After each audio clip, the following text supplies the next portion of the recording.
Hello everybody, आप देख रहे हैं मेरा एजुकेशनल चैनल।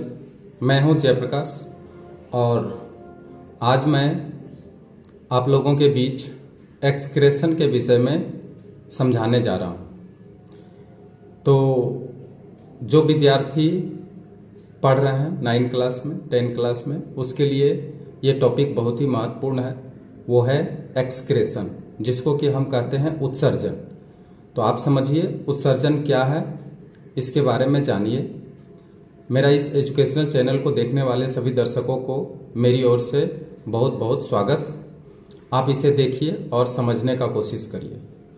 तो सबसे पहली बात है, एक्सक्रेशन आखिर है क्या। तो एक्सक्रेशन को समझने के पहले आप ये समझिए कि हम लोग या जितने भी जीव जंतुएं हैं, सभी क्या करते हैं, अपना भोज्य पदार्थों को ग्रहण करते हैं, उसका उपयोग करते हैं, ठीक है। और उपयोग करने के पश्चात उसके अंदर से कुछ ऐसे पदार्थ भी बन जाते हैं जो हमारे शरीर के लिए बहुत ही हानिकारक होते हैं, अर्थात वो हमारे शरीर के लिए आवश्यक नहीं होते हैं, ठीक। तो इन पदार्थों को हम अपने शरीर के द्वारा बाहर निकाल देते हैं। तो सजीवों के शरीर के अंदर जो जैविक क्रियाएं होती है, इन जैविक क्रियाओं के फलस्वरूप सजीवों के शरीर के अंदर कुछ ऐसे अनुपयोगी पदार्थ बन जाते हैं। उस अनुपयोगी पदार्थ को शरीर से बाहर निकालना बहुत ही आवश्यक हो जाता है। तो जिस क्रिया के द्वारा अपने शरीर के अंदर बनने वाले गंदगी या बनने वाले वर्ज्य पदार्थ, या हम कह सकते हैं बनने वाले अनुपयोगी पदार्थ को जब हम अपने शरीर से बाहर निकालते हैं, तो इस प्रक्रिया को ही हम कहते हैं उत्सर्जन, या इसी को कहते हैं एक्सक्रेशन। आप समझ गए होंगे। अब इसके बारे में समझिए थोड़ा सा कि जब हम लोग भोज्य पदार्थों को ग्रहण करते हैं, चाहे वो कार्बोहाइड्रेट, प्रोटीन, वसा या विटामिन्स जो भी हो, हम लोग भोज्य पदार्थों के रूप में उसे ग्रहण कर लेते हैं। परंतु जब ये हमारे शरीर के अंदर जाते हैं तो उसका डाइजेशन होता है, उसको पचा दिए जाते हैं, और ये जो जटिल पदार्थ जो हम लोग खाते हैं वो सिंपलर पदार्थ में टूट जाते हैं, मतलब सरल पदार्थों में विघटित हो जाते हैं। और सरल पदार्थों में विघटित होने के पश्चात ये हमारे कोशिकाओं के अंदर पहुंचा दिए जाते हैं। ब्लड सर्कुलेशन के माध्यम से ये हमारे सेल्स के अंदर चले जाते हैं। क्लियर। अब जो सेल्स के अंदर चले जाते हैं, अंगों के अंदर चले जाते हैं, ऊतकों के अंदर चले जाते हैं, तो उन सेल के अंदर रेस्पिरेशन की क्रिया होती है। रेस्पिरेशन की क्रिया अर्थात श्वसन की क्रिया होती है, और श्वसन क्रिया के फलस्वरूप वो हमारे भोज्य पदार्थ विघटित होते हैं। अगर कार्बोहाइड्रेट खाए हैं, विघटित होकर ग्लूकोज बनाया, प्रोटीन खाए हैं तो विघटित होकर एमिनो एसिड बनाया, और अगर फैट्स खाए हैं तो विघटित होकर फैटी एसिड और ग्लिसरॉल का निर्माण करता है, ठीक। परंतु इन प्रक्रियाओं के फलस्वरूप कुछ अनावश्यक पदार्थ भी बन जाते हैं। जैसे हमारे शरीर के अंदर जब कार्बोहाइड्रेट का विघटन होता है तो उसमें जो विषाक्त पदार्थ प्राप्त होते हैं उसका नाम है कार्बन डाइऑक्साइड। ये हमारे शरीर के लिए विष के समान होता है, CO2, कार्बन डाइऑक्साइड। तो हम जानते हैं कि जो भी कार्बन डाइऑक्साइड बनता है पुनः रक्त के अंदर वो विलीन हो जाते हैं, और वही रक्त हमारे लंग्स के अंदर आते हैं, हमारे फेफड़ा के अंदर आते हैं, और फेफड़ा से फिर हमारे नाक के छिद्र के द्वारा बाहर निकाल दिए जाते हैं। तो इस तरह से आप समझ गए हैं कि अगर कार्बन डाइऑक्साइड जो उत्पन्न होते हैं हमारे शरीर के अंदर, वो भोजन के विघटन से ही उत्पन्न होते हैं, और वो रक्त के माध्यम से पुनः लंग्स के अंदर आते हैं, फेफड़ा के अंदर आते हैं, और फेफड़ा से फिर क्या होता है, हमारे शरीर से बाहर निकाल दिए जाते हैं। तो केवल कार्बन डाइऑक्साइड ही नहीं, बल्कि हमारे शरीर के अंदर urea, uric acid, hippuric acid, bilirubin, biliverdin इत्यादि अनेक ऐसे टॉक्सिक सब्सटेंस बनते हैं। इन टॉक्सिक सब्सटेंस को शरीर से बाहर निकालने के लिए हमारे शरीर के अंदर प्रकृति क्या किया है, कुछ ऑर्गन दे दिया है, और ये ऑर्गन क्या करता है, इन सारे उत्सर्जी पदार्थों को बाहर निकालते हैं। तो आप जानते होंगे कि हमारे शरीर के अंदर जो मुख्य उत्सर्जी अंग प्रकृति ने हमें प्रदान किया है वो है किडनी। किडनी के बारे में आप जानते हैं, जिसको कि हम वृक्क भी कहते हैं। हमारे शरीर के अंदर एक जोड़ा वृक्क होता है, ठीक है, जो कहाँ होता है, उदर गुहा में अवस्थित होता है, रीढ़ के हड्डी के अगल बगल अवस्थित होता है। तो उदर गुहा में पेट है, पेट के नीचे ही क्या होता है, दो किडनी होते हैं जो आकृति में सेम के बीच के आकार के होते हैं, जिसका बाहर का भाग उभय मतलब उभरा हुआ होता है और भीतर का भाग थोड़ा धंसा हुआ होता है, जिस तरह से कि सेम का बीच का आकार हम लोग देखते हैं। उसी तरह का हमारे पास दो किडनी होते हैं। वही किडनी क्या करते हैं, हमारे शरीर के अंदर बनने वाले जो उत्सर्जी पदार्थ होता है, चाहे वो यूरिक एसिड हो, हेप्यूरिक एसिड हो, यूरिया हो, ठीक है, या फिर अन्य प्रकार के जो टॉक्सिक मटेरियल्स है, वो सारे टॉक्सिक मटेरियल्स क्या होते हैं, इन्हीं के द्वारा हमारे शरीर से बाहर निकाल दिए जाते हैं। तो हमारे शरीर में तो प्रकृति एक विशेष प्रकार के उत्सर्जी अंग दे दिए हैं, जिसको कि हम किडनी कहते हैं। क्या हमारे शरीर में केवल किडनी ही है जो विभिन्न प्रकार के टॉक्सिक मटेरियल को हमारे शरीर से बाहर निकालेंगे?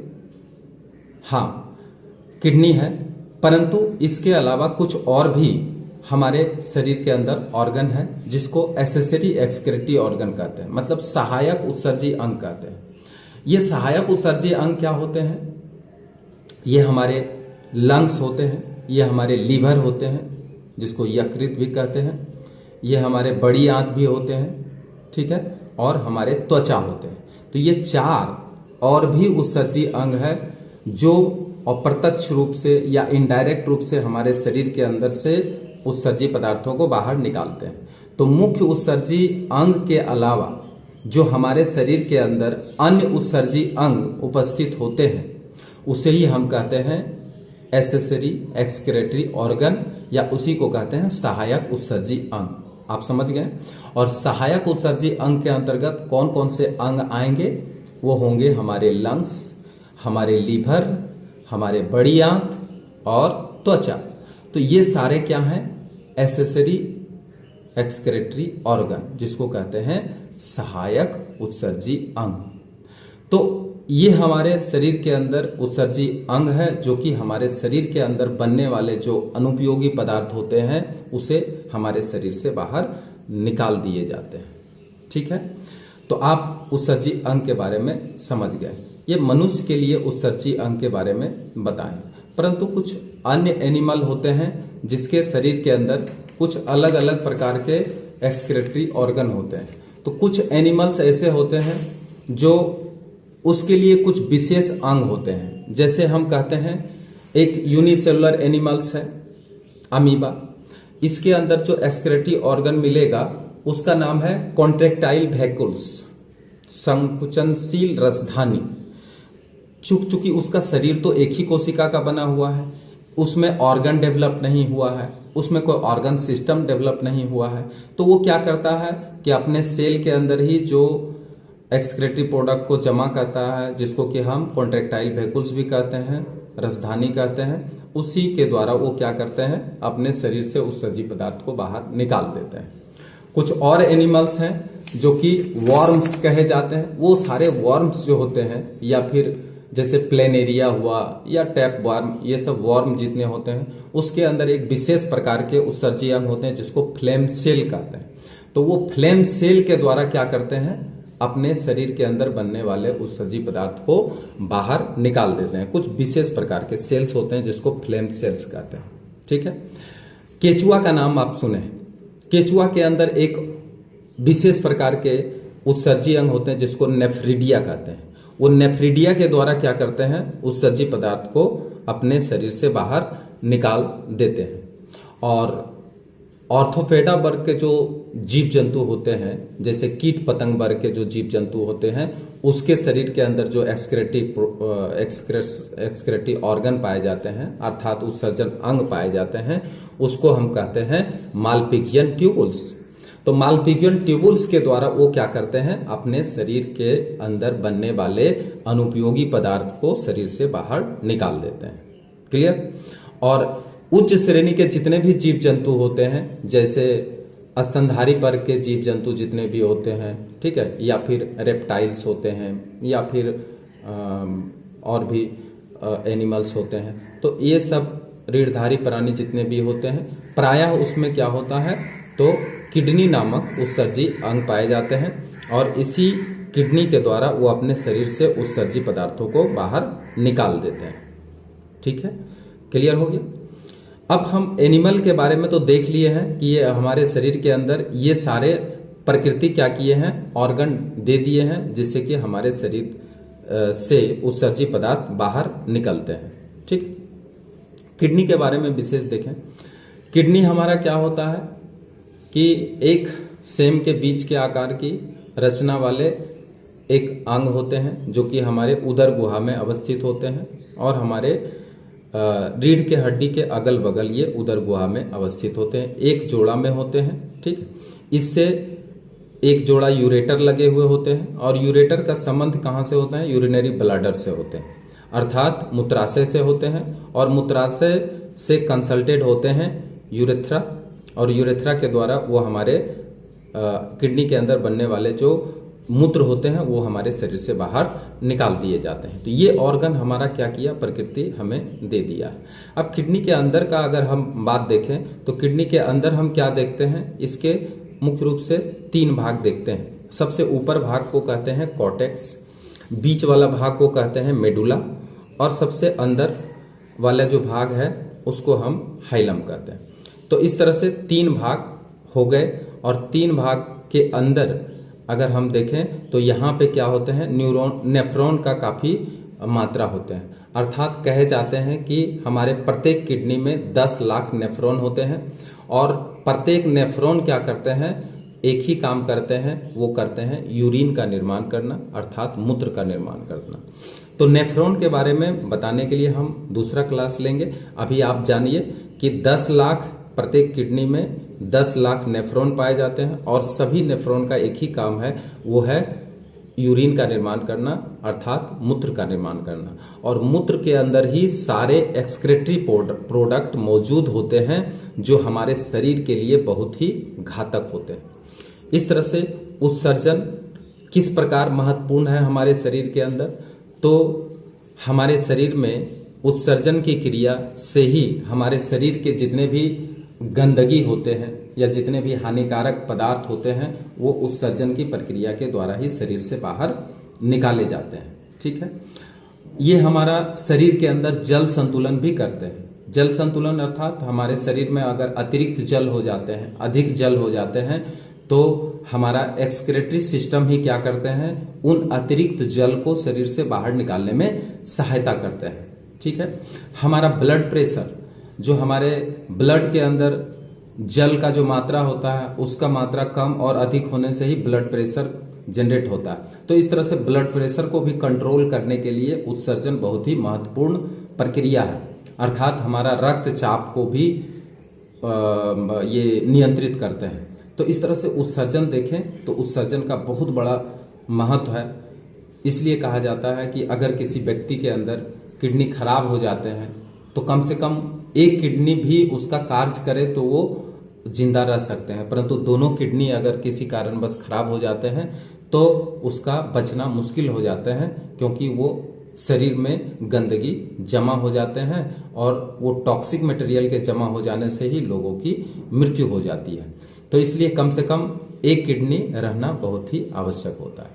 तो ये तो एनिमल के बारे में हम लोग देखे हैं, इसके बारे में विस्तृत चर्चा हम नेक्स्ट वीडियो में करेंगे। लेकिन आज जो हम इसमें विशेष चर्चा करने जा रहे हैं वो है आपका प्लांट एक्सक्रेशन। आप इसके बारे में थोड़ा समझिए, क्योंकि एनिमल एक्सक्रेशन के बारे में तो बहुत सारा दिया हुआ है, लेकिन प्लांट्स एक्सक्रेशन के बारे में आप विशेष रूप से आप समझने का कोशिश करिए। तो आज प्लांट एक्सक्रेशन के बारे में इस वीडियो में प्रमुख रूप से बताए जाएंगे। ठीक है, तो अब हम देखते हैं कि हमारे शरीर के अंदर जब गंदगी बनते हैं या अनुपयोगी पदार्थ बनते हैं तो क्या प्लांट के शरीर के अंदर गंदगी नहीं बनते हैं, या उसके अंदर क्या एक्सक्रेटरी प्रोडक्ट नहीं बनते हैं? बिल्कुल बनते हैं। जिस तरह से हमारे शरीर के अंदर अनुपयोगी पदार्थ बनते हैं, उसी तरह से प्लांट के शरीर के अंदर भी अनुपयोगी पदार्थ बनते हैं। उनका जो अनुपयोगी पदार्थ बनते हैं तो उसको बाहर निकालने के लिए प्लांट्स क्या करते हैं, अर्थात पेड़ पौधे क्या करते हैं? पेड़ पौधे के अंदर किसी भी प्रकार के एक्सक्रेटरी ऑर्गन नहीं पाए जाते। तो अब बताइए कि प्लांट के अंदर अगर एक्सक्रेटरी ऑर्गन नहीं है तो वो अपने शरीर के अंदर बनने वाले एक्सक्रेटरी प्रोडक्ट को किस प्रकार बाहर निकालेंगे, है ना? तो उसके अंदर नहीं होने के बावजूद भी वो क्या करते हैं, अपने शरीर के अंदर बनने वाले एक्सक्रेटरी प्रोडक्ट को बाहर निकालते हैं। वो कैसे निकालते हैं? तो अपने छाल को हटा करके। तो सबसे पहले देखिए कि उसके छाल के अंदर एक्सक्रेटरी प्रोडक्ट जमा हो जाते हैं और छाल उससे अलग हो जाते हैं, जिससे कि उसका एक्सक्रेटरी प्रोडक्ट बाहर निकल जाते हैं। उसके पत्ती पीला हो जाते हैं और पत्तियां पीला होकर के वो टूट कर गिर जाते हैं। तो आखिर पत्तियां पीला हो जाते हैं और गिर जाते हैं, इसके पीछे कारण क्या है? क्योंकि उस पत्ती के जो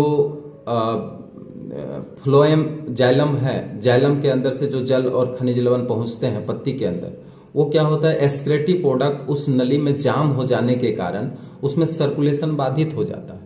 उसमें सर्कुलेशन की क्रिया नहीं हो पाती है, जिससे पत्ती प्रकाश संश्लेषण नहीं कर पाते हैं। और जब पत्ती प्रकाश संश्लेषण नहीं कर पाते हैं तो वो पत्ती पीला पड़ जाते हैं और पीला पड़ने के बाद वो धीरे धीरे नीचे जमीन पर गिर जाते हैं, जिससे कि उसके अंदर जो बनने वाला उत्सर्जी पदार्थ है वो बाहर निकाल दिए जाते हैं। तो पत्ती में आखिर किस प्रकार के उत्सर्जी पदार्थ बनते हैं, इसके बारे में बाद में हम बताएंगे। अभी देखिए कि methods of excretion in plants, जिसको कहते हैं कि पौधों में उत्सर्जन की विधियां, अर्थात किन किन विधियों के द्वारा पौधे अपना उत्सर्जी पदार्थ को शरीर से बाहर निकालते हैं। तो पौधों में जो उत्सर्जन की विधियां हैं, पहला बताएं छाल के हटने से। कुछ ऐसे पौधे होते हैं जिसमें कि छाल निकल जाते हैं और छाल निकलने से उसका एक्सक्रेटरी प्रोडक्ट बाहर निकल जाते हैं, जैसे अर्जुन का पौधा। ठीक है, याद रखिएगा, परीक्षा के लिए बहुत इंपॉर्टेंट है। अर्जुन का पौधा या अमरूद का पौधा। तो अमरूद और अर्जुन देखिएगा, ये सब में क्या होता है, छाल निकलते हैं। तो छाल क्या है, एपिडर्मिस है। एपिडर्मिस के जो अंदर वाला पोर्शन है उसी में क्या होता है, एक्सक्रेटरी प्रोडक्ट जमा हो जाता है, जैसे कि एपिडर्मिस जो ऊपर वाला छाल है, छाल के रूप में बनता है और वो उसके शरीर से बाहर निकल जाते हैं और उसके अंदर जो बनने वाला एक्सक्रेटरी प्रोडक्ट है वो भी उसी के साथ साथ बाहर निकल जाता है। दूसरा है पत्तियों के गिरने से। जैसा कि हम बताएं कि पत्ती के अंदर भी कैल्शियम कार्बोनेट नामक एक्सक्रेटरी प्रोडक्ट जमा हो जाते हैं। वो कैल्शियम कार्बोनेट क्या होते हैं, पत्ती के झड़ने से उसके शरीर से बाहर निकाल दिए जाते हैं। तीसरा जो होते हैं वो है फल। अब उसका फल देखिए, उसका फल के अंदर वो क्या करते हैं, अपना एक्सक्रेटरी प्रोडक्ट ही जमा करते हैं, अर्थात उत्सर्जी पदार्थ को ही जमा करते हैं। वो उत्सर्जी पदार्थ क्या होते हैं, अगर सेव है तो उसके अंदर मैलिक एसिड जमा होगा, नींबू है साइट्रिक एसिड जमा होगा, ठीक है, या फिर अन्य प्रकार के उत्सर्जी पदार्थ भी उसमें क्या होते हैं, जमा हो जाते हैं और ये उत्सर्जी पदार्थ क्या होते हैं, उसके शरीर से बाहर निकाल देते हैं। तो साइट्रिक एसिड हो, इमली के अंदर टार्टेरिक एसिड होते हैं। तो इमली का जो फल गिरते हैं तो इसका मतलब उसके अंदर टार्टेरिक एसिड काफी मात्रा में बनने लग गए हैं। तो वो टार्टेरिक एसिड क्या करता है, उस फल के अंदर जमा कर देते हैं और फल जब गिरते हैं तो उसके अंदर का जो एसिड है, जो उसके लिए पेड़ पौधा के लिए एक्सक्रेटरी प्रोडक्ट का काम कर रहा है, उत्सर्जी पदार्थ का काम कर रहा है, वो उत्सर्जी पदार्थ उसके शरीर से बाहर निकाल दिए जाते हैं। तो इस तरह से फल के गिरने से, छाल के गिरने से या फिर उसकी पत्तियां के हट जाने से भी उसके अंदर के उत्सर्जी पदार्थ बाहर निकाल दिए जाते हैं। क्लियर हो गया? तो अब हम देखते हैं कि ये विधियों के द्वारा पेड़ पौधे अपना उत्सर्जी पदार्थ को बाहर निकालते हैं। एक जो वर्ड बहुत ही इंपॉर्टेंट है, वो है सिस्टोलिथ। अब सिस्टोलिथ के बारे में जान लीजिए। सिस्टोलिथ क्या है?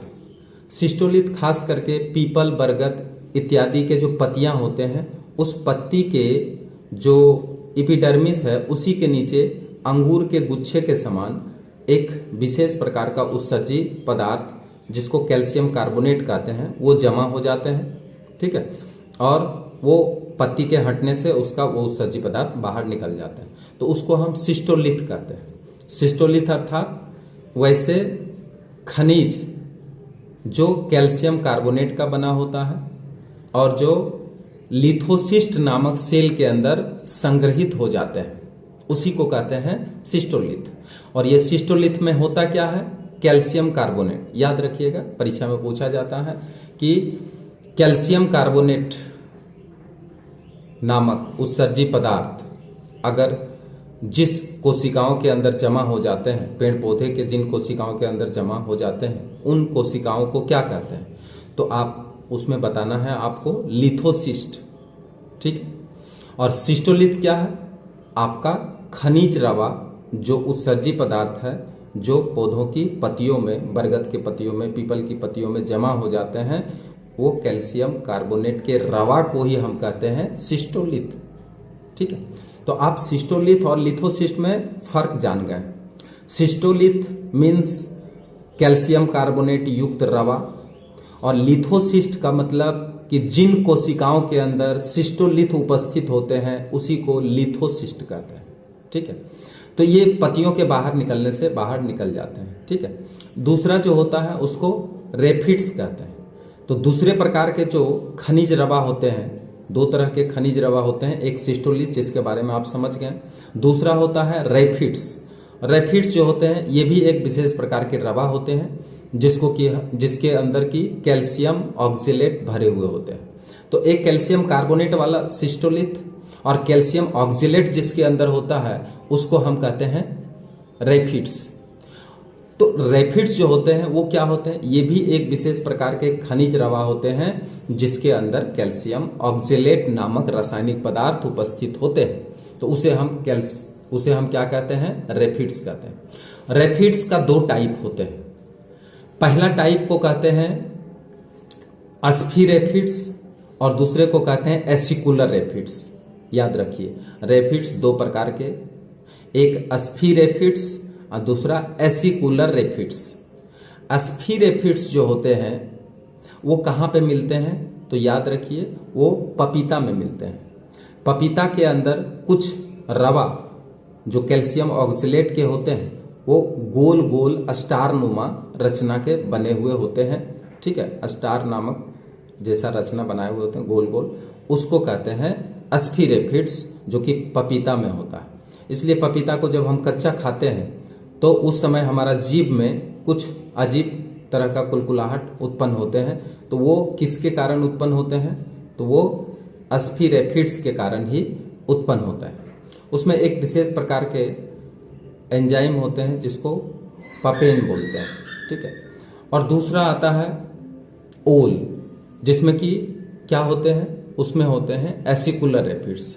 एसिकुलर रेफिड्स जो होते हैं वो आखिर क्या होते हैं? तो वही कैल्शियम ऑक्जेलेट ही होते हैं, लेकिन उसका आकृति सुई के समान होते हैं, नुकीला होते हैं। इसलिए ओल का सब्जी खाने से हमारे जीभ में वो चुभते हैं। तो चुभने का कारण यही है कि उसके अंदर एसिकुलर रेफिड्स पाए जाते हैं जो सुई के जैसा उपस्थित होते हैं, ठीक है। तो इस तरह से आप देख लिए हैं कि रेफिड्स क्या होते हैं, सिस्टोलिथ क्या होते हैं। क्लियर हो गया?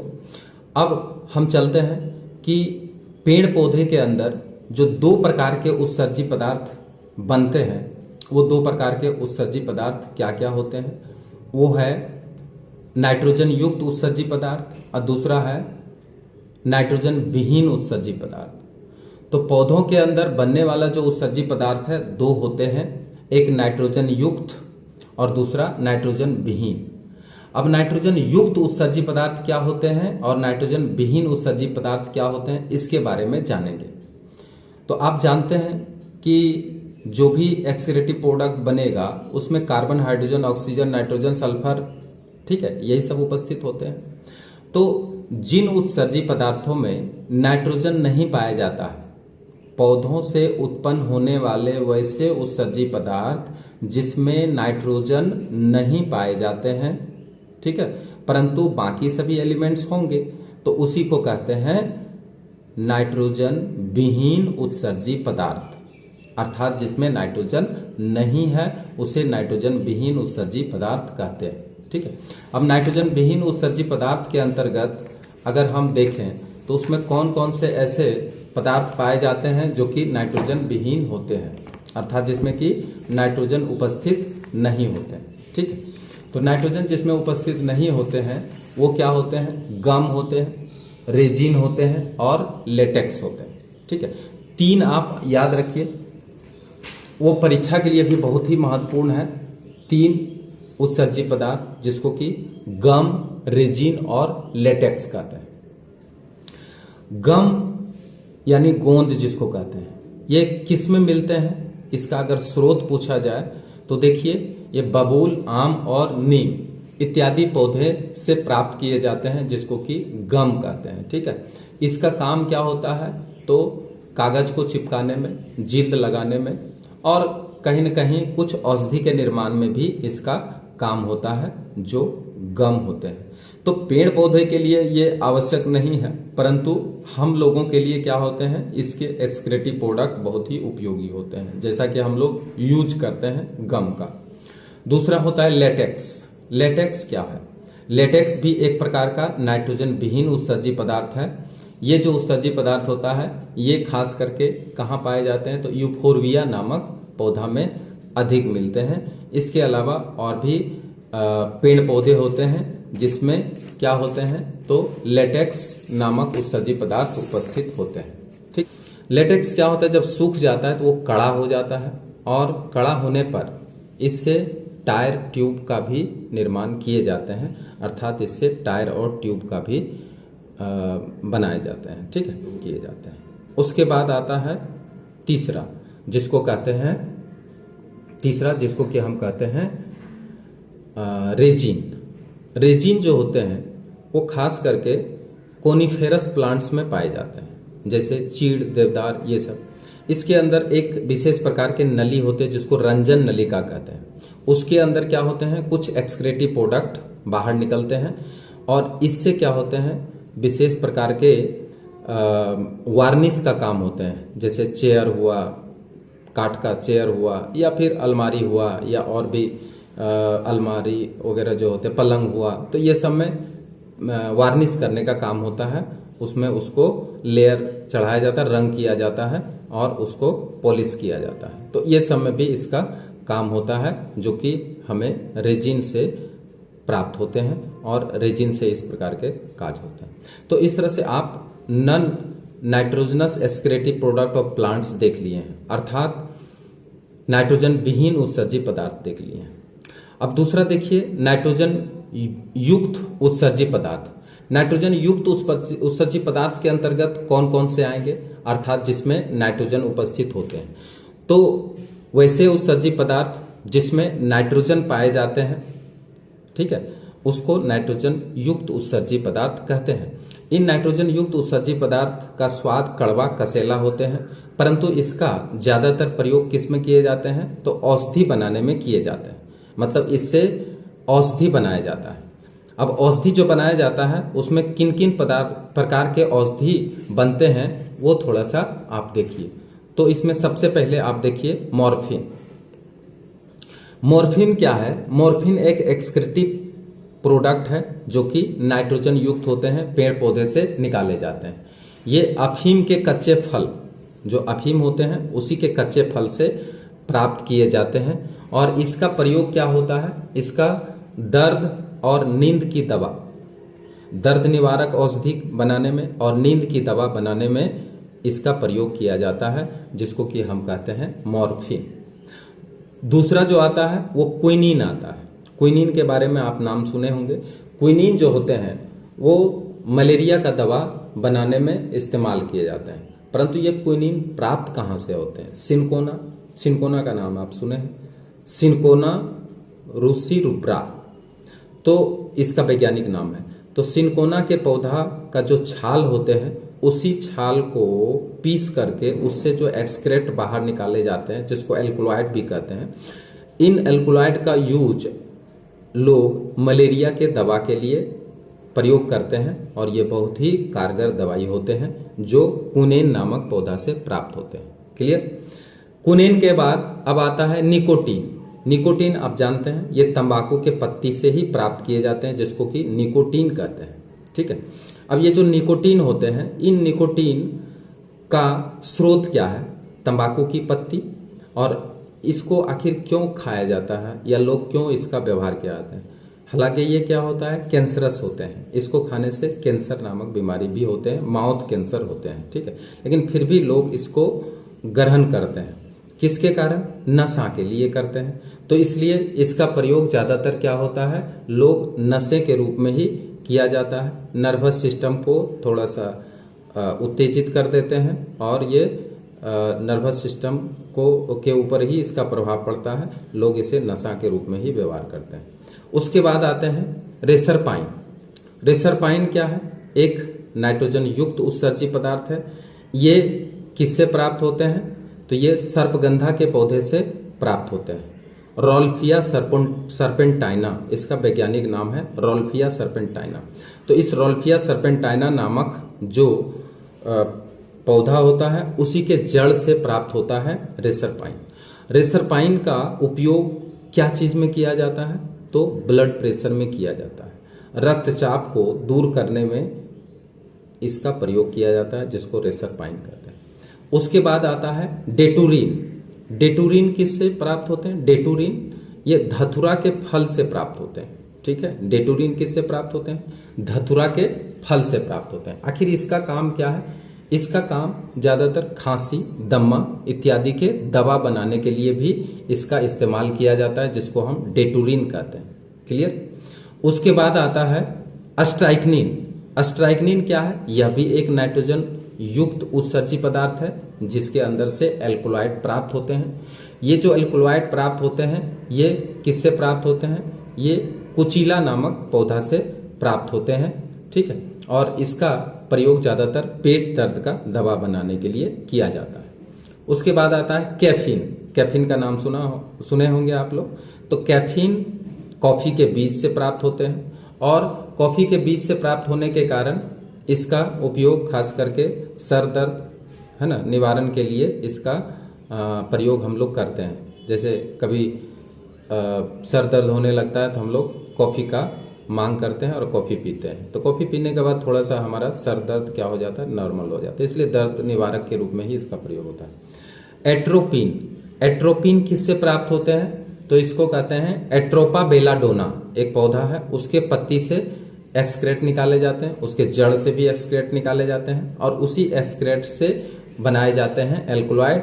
उस एल्कलॉइड का उपयोग क्या चीज में किए जाते हैं? तो नेत्र संबंधी जो बीमारी होते हैं उसमें किए जाते हैं इसका प्रयोग, एट्रोपा बेलाडोना का। ठीक है। एक और भी है टेनिन या थेइन। तो टेनिन और थेइन किससे मिलते हैं? तो चाय के पत्ती में मिलते हैं। चाय का पत्ती ज्यादातर हम लोग चाय का व्यवहार करते हैं, तो उस चाय के पत्ती में थेइन नामक एक्सक्रेटिव प्रोडक्ट प्राप्त होते हैं।